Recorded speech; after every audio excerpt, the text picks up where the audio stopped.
நியாயாதிபதிகள் புஸ்தகம் 15வது அதிகாரம் அதனுடைய 14 இருந்து வாசிங்க. அவன் லேவி வரைக்கும் வந்து சேர்ந்த போது அவன் யாருன்னா சிம்சோன். அல்லேலூயா. யாரு? சிம்சோன். இந்த சிம்சோன் லேகி என்கிற ஊர் வரைக்கும் வந்தான். இந்த சிம்சோன் உங்களுக்கு எல்லாத்துக்கும் தெரியும். ஆமென்.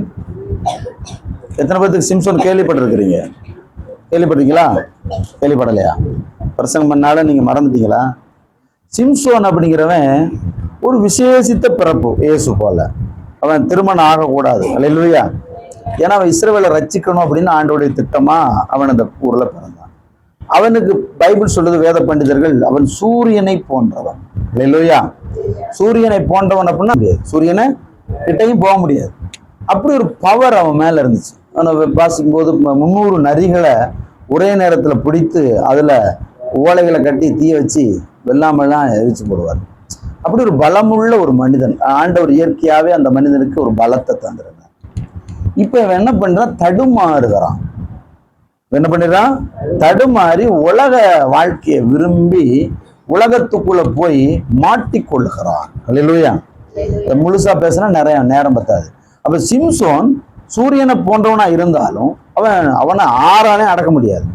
அவன் எத்தனை பேர் 100 பேர் வந்தாலும் அடிச்சிருவான், 1000 பேர் அடிச்சிருவான். கழுதையின் பச்சைத்தாடை எலும்புல எல்லாம் பல பேரை கொண்டு வருவான்.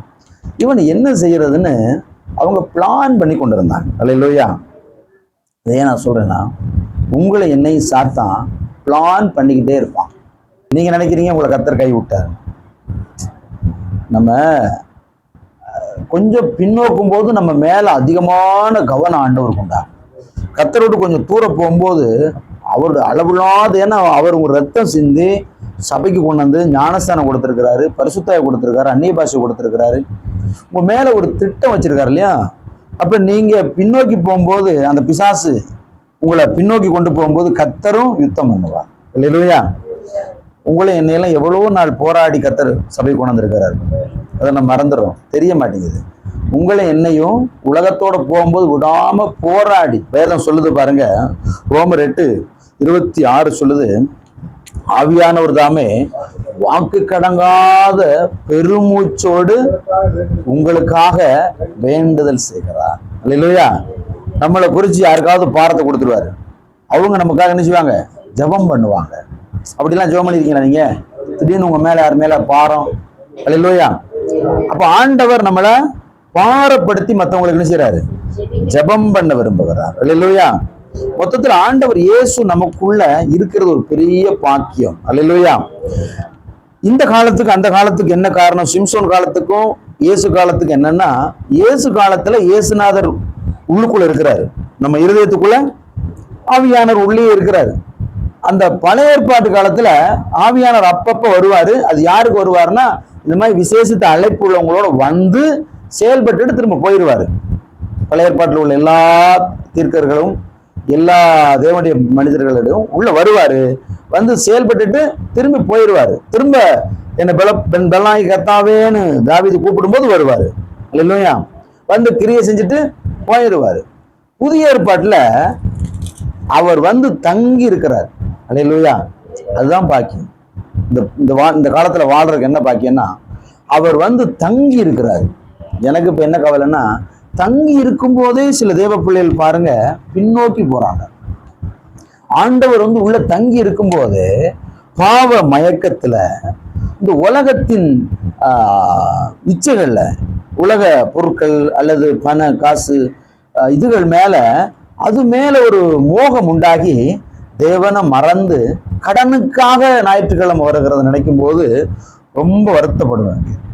இப்ப நானே வருத்தப்படும் போது ஆண்டவர் எப்படி வருத்தப்படுவார்?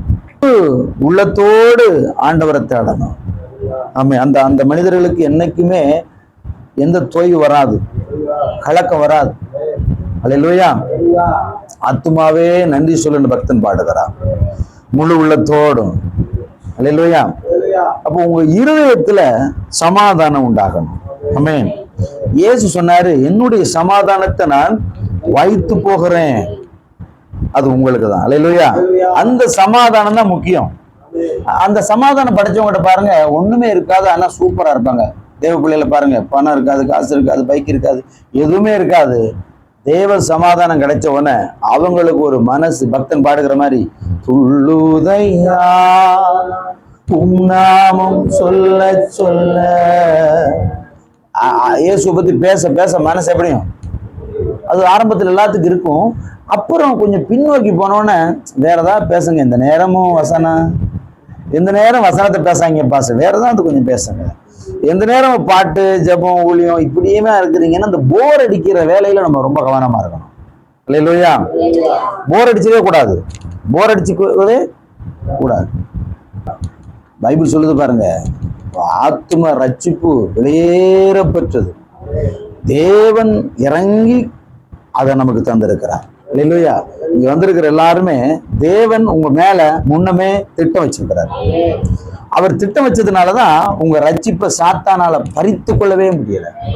பறிக்கிறதுக்கு என்ன செய்யறான்? பிளான் பண்ணுகிறான். அல்லேலூயா. பறிக்கிறதுக்கு பிளான் பண்ணி முயற்சிக்கிறான். ஆனா கர்த்தர் விட மாட்டேங்கிறார். கர்த்தர் உங்களுக்காக யுத்தம் பண்ணுகிறார். ஆவியானவர் என்ன செய்யறாரு? வெற்றி கொடி பிடிச்சு என்ன செய்யறாரு? யுத்தம் பண்ணி கொண்டாந்துறாரு. நீங்க கொஞ்சம் என்கரேஜ் பண்ணணும். அல்லேலூயா. நீங்க என்ன செய்யணும்? கொஞ்சம் முயற்சி பண்ணணும், விசுவாச முயற்சி பண்ணணும். கொஞ்சம் முயற்சி நீங்க பண்ணும்போது கர்த்தர் முழுவதும் செய்திடுவார். அல்லேலூயா.